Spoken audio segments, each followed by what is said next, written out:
I'm here at the Hampton Court Garden Festival. Now, I'm only here for a short amount of time, so I've done a quick whiz round and picked out a couple of gardens that I think will be really beneficial to you. But I've also found one or two exhibitors who can give us some insights into making the most of our small spaces. So, without further ado, let's just get straight into it.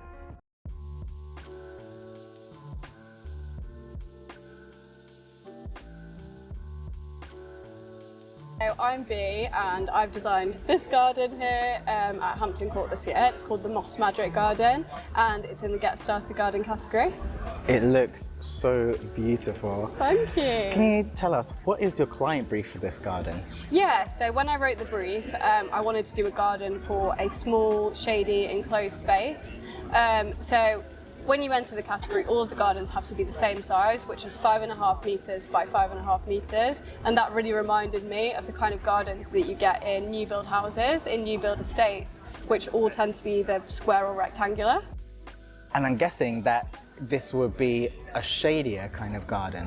Yeah, so it's imagined that on one side of the garden, where kind of the fence is over there, that would be where there's the wall of the house, and then it would be northeast facing, and it would also be surrounded by other houses, so it would be quite enclosed. And what I noticed is that if we're saying that this is an urban garden, there's no lawn. Yes, so I've decided to go with an all moss lawn for this. That must be a first. Yeah, I think it goes really well in a shady space. It's much less maintenance. Obviously, there's been a lot of research done on the environmental benefits of moss, particularly because it is so low maintenance. You don't really have to disturb it, apart from watering it when you first put it in, or if we have unpredictable weather, like the really hot days that we sometimes see in the summer now. But other than that, it takes care of itself, and that makes it, firstly, a really good ecosystem, and secondly, it holds a lot of that carbon because it's not being disrupted by anything. Well, how would that work in winter? Yeah, so in winter it should be totally fine. As long as you have a shaded area, there's a lot of different types of moss. There's been a lot of research on the different types. There are some types you can get that are drought tolerant. However, this particular mix would be for a damp, shady garden. So perfect if your normal grass lawn gets muddy or gets waterlogged. I actually think that this looks a lot better when it's wet than when it's dry, and also it holds the water in a totally different way than a grass lawn does, because it holds it kind of like a sponge and then slowly releases it back into the soil. That is really cool. Now, when I first met you, it was around about 2 years ago. Yeah, it was at Chelsea. It was at Chelsea. So we were in the balcony and container garden category. Tell us about that garden at Chelsea. Yeah, exactly. So in that garden, obviously it was a container garden, so there was no construction into the ground like this one. But there's a lot of the same kind of themes that I used in that. So I had a lot of the same plants, a lot of ferns, because I also wanted to do a shady garden then, because that's really my thing, that's really what interests me. And I think it's something that these kind of shows, you don't always see it. You see more of the flowery, really beautiful, sunny gardens. Ones. And I think for those of us who live in urban spaces, the reality is, even if we have a south-facing garden, we might have a big tower block in front of us, and we are in shade. So my next question to you would be, could we do any of this in container form? Yeah, so at Chelsea, obviously I had these stone containers, and those are actually perfect for growing moss on. A lot of them even come with moss on them already. So mine were like that, especially because I got them from Manchester. So they've been sat in a reclamation yard in Manchester for however long, being rained on all the time, and they had just naturally grown that moss. And even in that way, I think it looked really beautiful, and it still had actually kind of the same impact as this does on a lawn.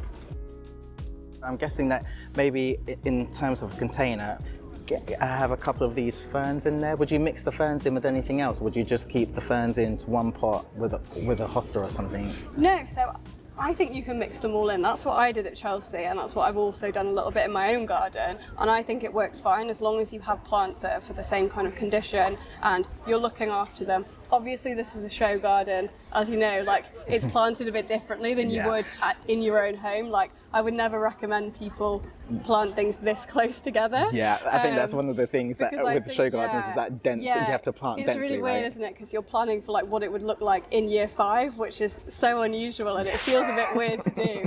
And people come around, they're like, oh, I can fill in my gaps with ferns, and I think, like I would maybe just wait and like, see how they grow. Well, that's a really great point actually, because I think sometimes we do think about ferns as being the gap filler, but then we don't think about, okay, that's a gap filler for now, but these guys get pretty big. They do, and they grow quite quickly as well. But the good thing about ferns is they're quite hardy, and even if one year we have like a really hot summer and they do get like a bit burnt, they nearly always come back, which is wonderful. That's why I like them. I don't like messing around too much with things that are really like needy and complicated. Agreed.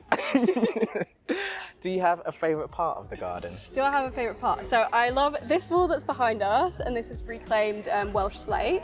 It's really incredible, and I love the detail that you've got in here as well. Yeah, thank you. And we've also got this fern, which is the only kind of fern that grows in walls. Wow. And yeah, the seating area in general I like, because obviously this being a small garden, I wanted to have the seating area dug down, so I think it has more impact when you're sat amongst the planting, especially in a space this size. I guess because you feel immersed. Exactly, yeah, as opposed to if this was at ground level and we would be sat like up here, kind of above. This gives like a slightly different perspective, a different angle. Yeah, I think, I totally get it actually. You really do feel immersed in it, and especially because it's so green, it's really calming as well. Thank you. Well, anyway, I believe you got a silver medal. Yes, I did. Well, I think you've done a fantastic job, and in my opinion, it should be higher. Congratulations. Thank you so much. I really appreciate it. Massive floral extravaganzas are not everybody's cup of tea. So to come to a flower show like this and see a shade garden take pride of place, I think is absolutely amazing. Let me know down below if this garden gave you any ideas that you could be using in your small space garden. Okay, now let me be real with you. Gardening can sometimes be so expensive, but I found someone here at the show who can give us some tips and tricks to bring those costs down and give us a stunning garden. Welcome to the Money Saving Garden. This garden is full of herbaceous borders, packed containers, and absolute glorious colours. In the centre is this sustainably built outhouse. This isn't a walk-on garden, so if you are a guest of the show, you won't be able to walk on. However, I have got full access, and we're going to meet part of the design team that brought this garden to life. I'm Anya Lautenbach, and I am the Money Saving Gardener. I create videos for social media, and I am also a best-selling author of the Money Saving Gardener book. Thank you so much. What is your history when it comes to horticulture? Is this something you've always done? Yes, I think I grew up surrounded by people who were passionate about nature and gardening and growing. But for us, back in Poland, because this is where I was born and where I was brought up, growing wasn't a choice. It was just a way of surviving. It was very inspiring when I look back at my childhood.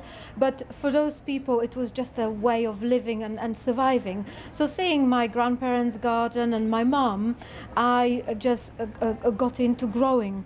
My mum got me into propagation when I was about 12, and I actually never stopped propagating. And I guess when it comes to propagating for you is a way of saving money, which is what your book is all about.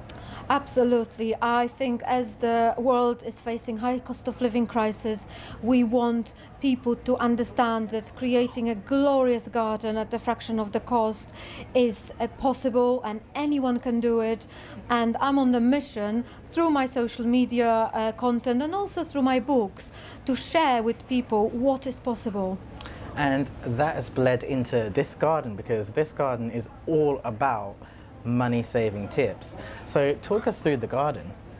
Well, just this garden is almost like a smaller version of my own garden back in Buckinghamshire. This garden is absolutely full of colours, beautiful, glorious herbaceous borders, plant pots filled with stunning grasses and agapanthus and some edibles, sweet peas.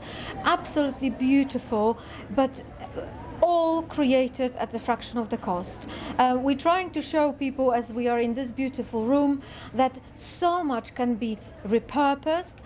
So many materials, you know, if you build a shed or if you have a potting bench, all those elements that create a stunning garden can be sourced somewhere where they were pre-owned, you know, second hand.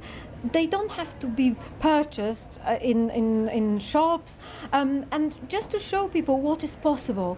If you do things at the right time, if you ask around, if you think outside the box, you can create something amazing.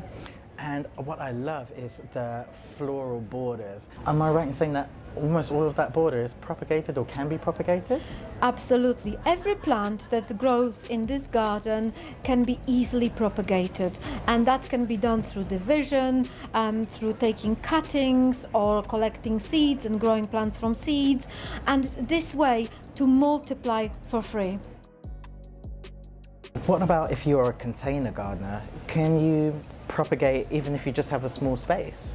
Oh, absolutely. And one of the things I really want people to understand is that you actually don't need a greenhouse to propagate, because people always associate propagation with greenhouses. But I have created hundreds, if not thousands, of plants without using a greenhouse. You know, all the garden plants can be stored outside. My top tip is to, if the winter is really harsh, place them next to a house wall where the temperatures are slightly higher because houses radiate heat, and this way to protect your plants. But all garden plants can be stored outside, and all the cuttings can be stored outside. And with your propagating, do you just propagate everything in water or do you do some in soil? I do both. Every plant is different, and every plant can be multiplied by various methods, whether it's hardwood cuttings or softwood cuttings on semi-ripe cuttings.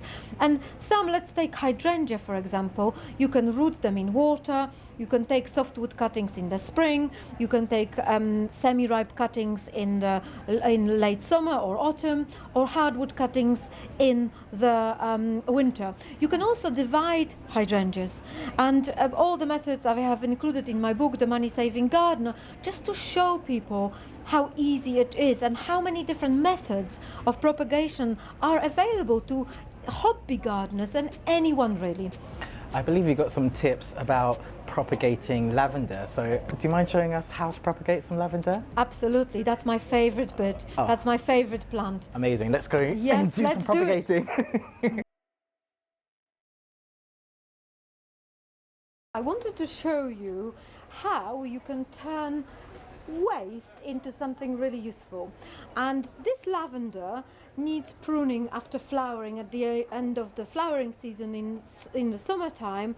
And when you prune your lavender, you can easily create loads of plants for free. So simply remove a stem. So as you prune, you will end up with stems like this, and those stems are usually wasted. People don't use them for anything, but actually this could be turned into a new plant for free. And all you need to do is to reduce lower foliage, put it in pots with peat-free compost mixed with horticultural grid, and turn it into new plants for free. And anyone can do it at home, just so you see what you will achieve within probably about 6 to 8 months. These were the cuttings I have taken last summer as I was pruning my lavender. And only a few months later, after I have pinched them out, they became really bushy and strong. And look, from something that you prune and you don't need anyway, you can create new plants for free. So what do we do with our lavender when it goes woody? People often think that that's the end, but actually you can turn that lavender into new plants by simply taking cuttings from a woody lavender and turn them into new plants. But I would replace woody lavender. I always say life is too short for looking at woody lavender. So I would take cuttings and turn them into new plants and replace that woody lavender. This garden was co-designed with multi-award-winning garden designer Jamie Butterworth. It's hard to believe that 2 weeks ago this was just a lawn. Now you can see the amount of work that's gone into creating this space. Right down to this rainwater reservoir, which is currently being used to rehydrate hydrangea flowers. That was a mouthful. If you've been watching this series from start to finish, you'll know that the designers absolutely love to give you hidden spaces, and this garden is no different. As I was walking through the garden, I came across this area which is used to compost, but also serves as a secluded area where you can sit and relax. Even the bench and seating area is aged to make sure that it stays in keeping with the rest of the garden.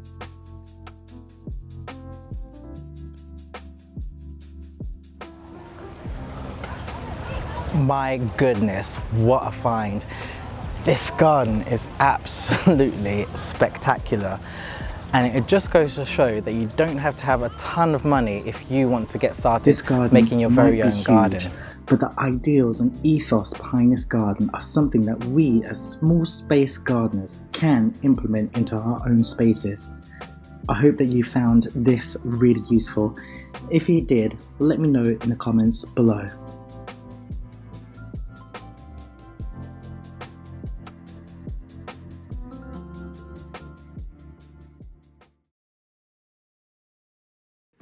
This RHS show is set on the grounds of Hampton Court Palace. It's known for its traditional gardens. The phrase rewilding has become super popular, but what do you do if you don't like that style of garden and you prefer something more traditional?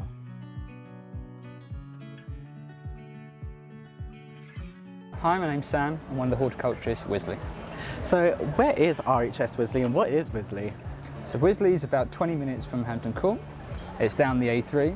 It's the flagship garden for RHS. It's about 200 acres of garden. A team of you have grouped together and you decided that you wanted to do a show garden this year. Why was that? As gardeners, sometimes we get overlooked as designers, but we have important messages that we want to share, and Hampton Court's a great place to showcase this. The formal team did a great job in putting together this garden, and Tilly especially with her garden design on this. You spoke about important messages. What is your client brief for this garden? What's the message behind this garden? So this garden is really to show that wildlife and biodiversity gardening doesn't have to be informal. You can have both. So you can see in this garden that you have these formal elements of the striped clover lawn down the middle and the formal fountain in the middle, but also all the wildlife coming off of it. You can see the butterflies at the moment just everywhere on it. And that comes down to plant choice. It's not going to be to everyone's taste, but what's the benefit of a clover lawn? A clover lawn will stay far more green, and it's far more hard wearing. Also, the bees love it.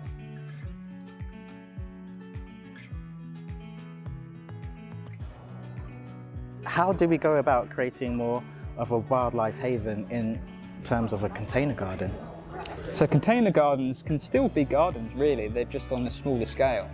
And for wildlife, they've got three main elements. So you've got your food, which we're quite good at. We're quite good at generating food for wildlife through pollen.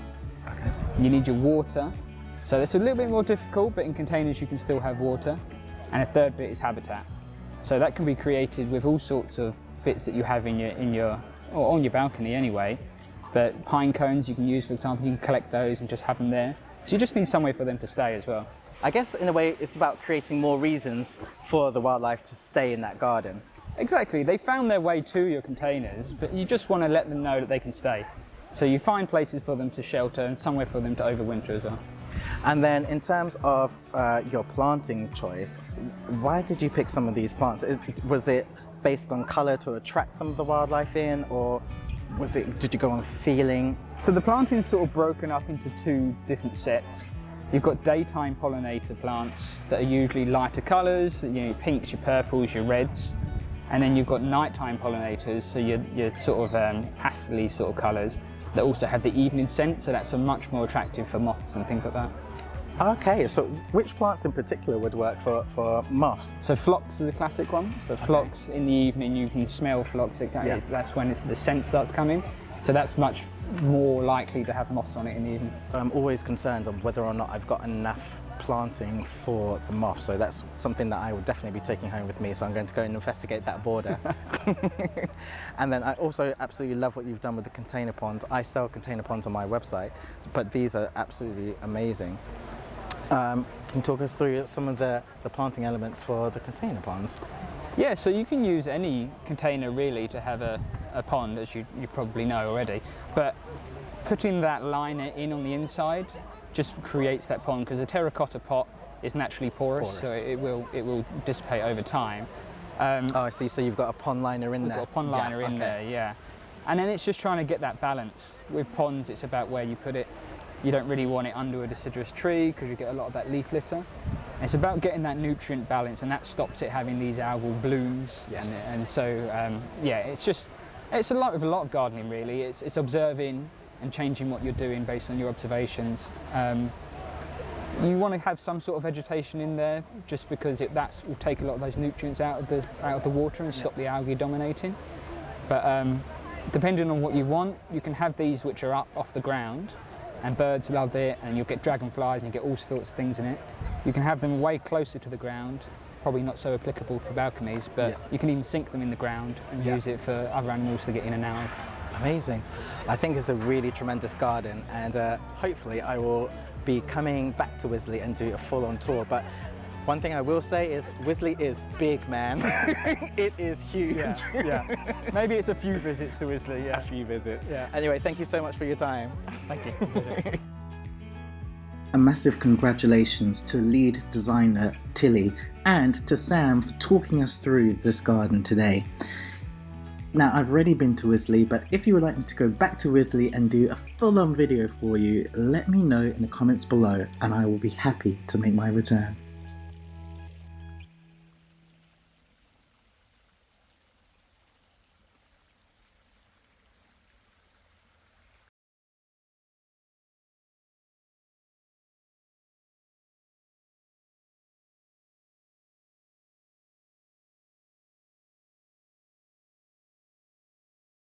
Now, one of the first sets of gardens that I came across when I walked in was actually the resilient pocket planting category. Now, these are really small gardens, but these gardens are all based around resilience, and as a container gardener, there is nothing more we need than some resilient plants.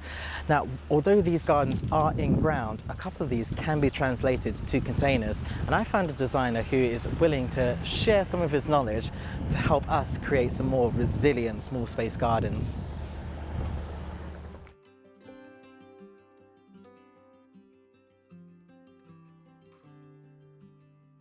Hi Jason, I'm Marko, a fourth-year landscape architecture student studying in the University of Sheffield. Now, I met you around about 2 years ago, I think. Oh my gosh, yeah. The RHS Hampton Court Flower Show. You've gone on to do lots of different projects helping and volunteering. You also helped me at the RHS Urban Show. And now you are here with colleagues and you've created a garden here at the RHS Hampton Garden Festival. Talk us through that process. Yeah, definitely, Jason. So I came up with two of my friends who we met at Sheffield Uni. They're James and Sashi. They graduated recently with their master course in landscape architecture. So we thought that it's a good idea to just like doing something that can apply both design and also some kind of thinking forward idea.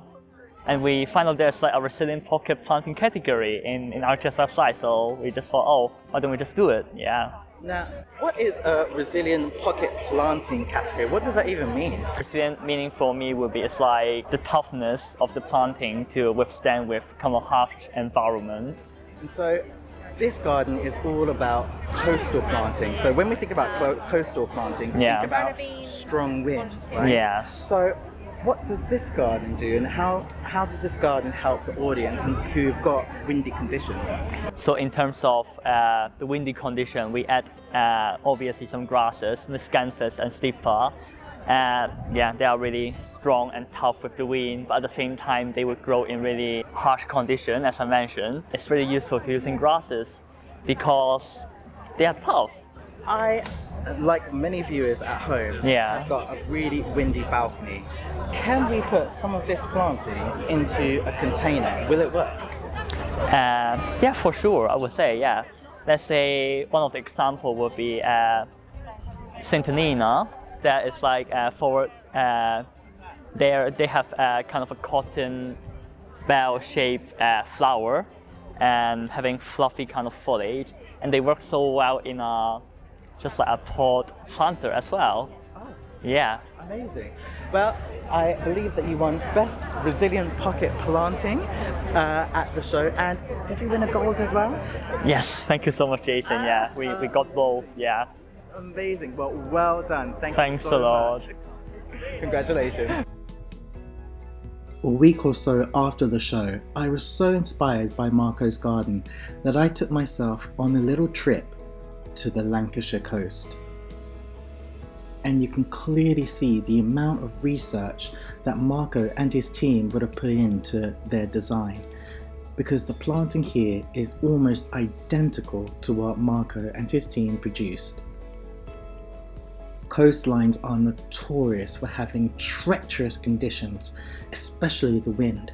So to come here and see eryngiums and grasses absolutely thriving really gave me hope that actually, if you do have a small space windy garden, you just need to find the right plant. So if you have a windy garden, don't feel like you can't grow anything, because if the plants here can survive, then they will sure as hell survive on your garden.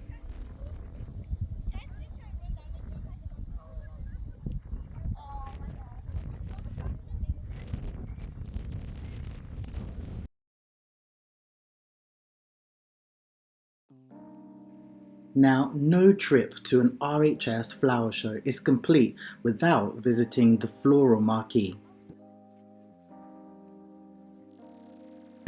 Okay, I might be here in the Floral Marquee, but I've actually not come here to look at flowers. Bear with me, this is all going to make sense, I promise. Just behind this succulent stand happens to be this exhibit here by She Grows Veg. This is an heirloom seed company specializing in heirloom fruit and veg. Their display really showcases what's on offer, and just think, everything you see here, you will be able to grow yourself using their seeds. So I'm Lucy Hutchings and I am the co-founder of She Grows Veg Heirloom Seeds. So when did She Grows Veg start? I guess officially it kind of started around 8 or 9 years ago now, when I started my Instagram account, which was called She Grows Veg. And it started as just a way for me to share my dive down a rabbit hole of growing unusual edibles and interesting edibles and forgotten things, and just a journey of discovery with heirloom veg, really. And share that on social media, not with any agenda at all, but just to engage with more like-minded growers, because I didn't feel like old school gardening books resonated with me. It just wasn't the way I wanted to learn to grow. I wasn't an experienced grower at all. I was just trying stuff and seeing what worked. It was just pure passion. Bit of trial and error. Absolutely, which is, as we know, the best way to learn. Indeed. So that's kind of how it started, and then it just started to really pick up momentum, and I realised that what I was showing, and possibly maybe the way I was showing it, because my background's in fashion and in design, was a little bit different from what else was out there. So the Instagram account started to grow. And then I quickly realised that there was this big gap in what we're offered seed-wise in the UK. So there's a real focus on hybrid varieties and man-made crosses. And we're just not offered a lot of open pollinated seed. So I realised there was this gap because I was struggling to find what I wanted, and I was going all over the world for it, and I had access to kind of this interesting network of seed collectors. So we were swapping seeds and things. I was getting all these messages saying, where can I get hold of these varieties? I want to grow what you're growing.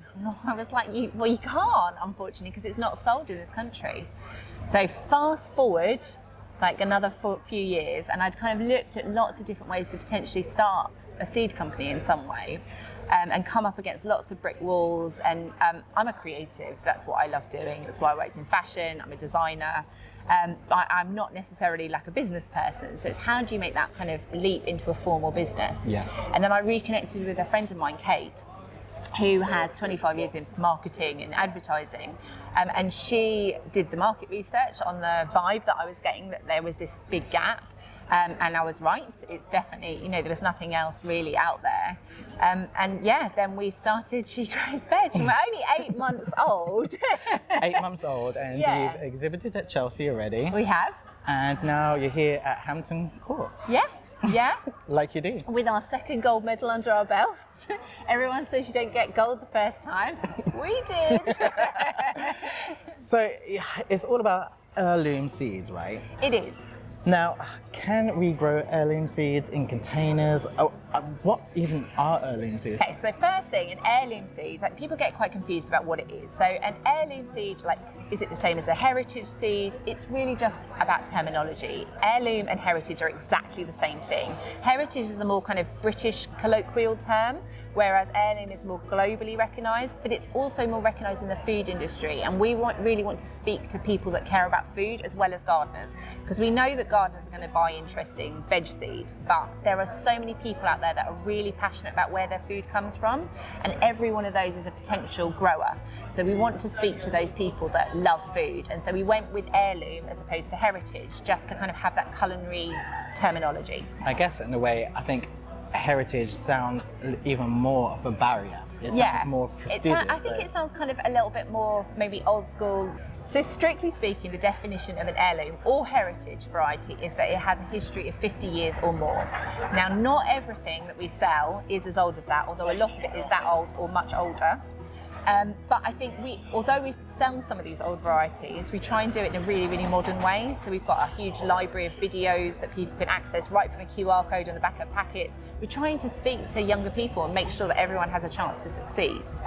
Now, when it comes to these heirloom plants, is this something that you can do on a balcony or in a patio? Yeah, absolutely. I think people have a real fear of it, and I think it is part of this thing that we've just been spoon-fed all these hybrids and told these perform better and this is what you need. And actually, these plants perform just as well.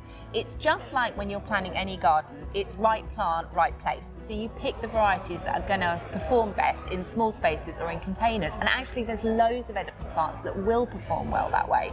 And do you have any examples of plants that will work in that kind of space? Yeah, absolutely. So you've got dwarf varieties of things. So we've got like a dwarf tomato. So this is a tomato that will get no more than about a foot tall, but it does full-size tomatoes. So it's ideal for windowsills or containers. You've got dwarf beans. Again, they're only going to get about 40 centimetres tall, but do loads and loads of beans. So they don't require support. They don't need to climb up something.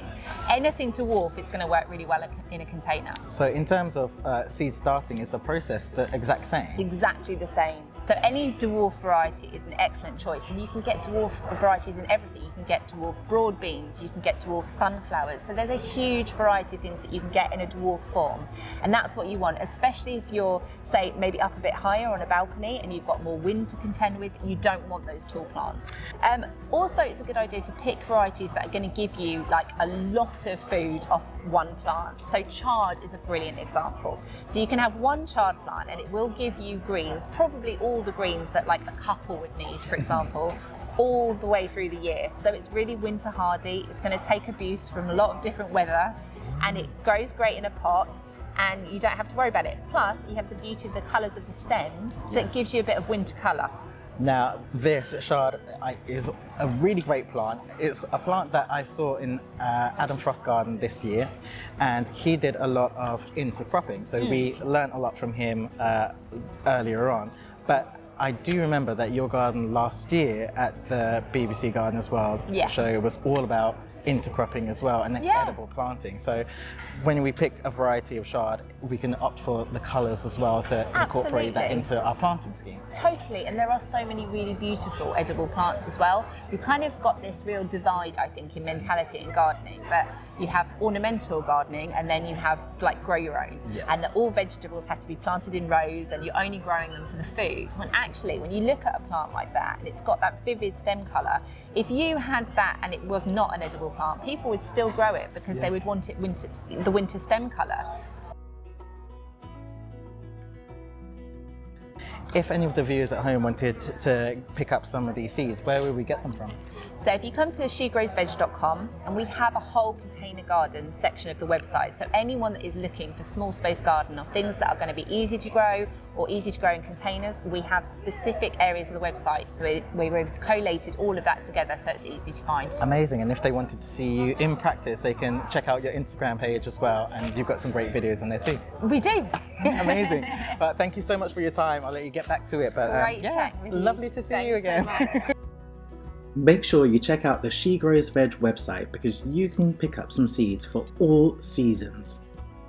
I've shown multiple times, whether it's the alley or my balcony, that you can grow veg in a small space. Now, whilst we're here, I guess we better look at some flowers. In the Floral Marquee, you'll find lots of stands for nurseries. Now, these nurseries also get judged on their displays. Each nursery will showcase their stock through these displays in order to win medals, but also to win our coins. Now, they may not be garden designers, but some of these exhibits are absolutely fantastic, and we can take some ideas from these as well. I was pretty fond of this display and thought I would just take a bit of time to break it down for you guys. What I love about this display is the different levels that we have. So we've got this great seating area, and as I pull out, you'll see that you kind of feel encompassed in this little space. We have the colours from the heucheras matching the achillea right down to the grasses. So we see you got that kind of triangle effect, but then as we look behind the seating area, we've got the taller grasses in there. And then grasses really don't have to be boring, because look at this. We've got these stems, and this stipper produces these really beautiful flower heads. All of these ideas you can actually implement into containers as well. And if you want me to do a video on that, let me know, because I will do a video and show you how you can create these kind of levels in containers.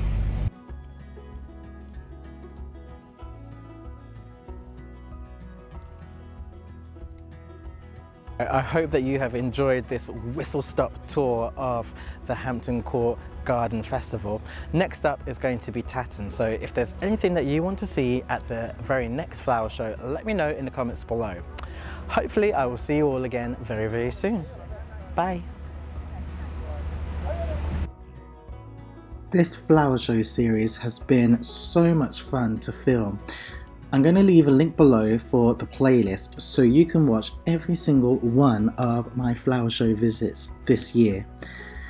Hopefully I will see you all again very, very soon. Bye!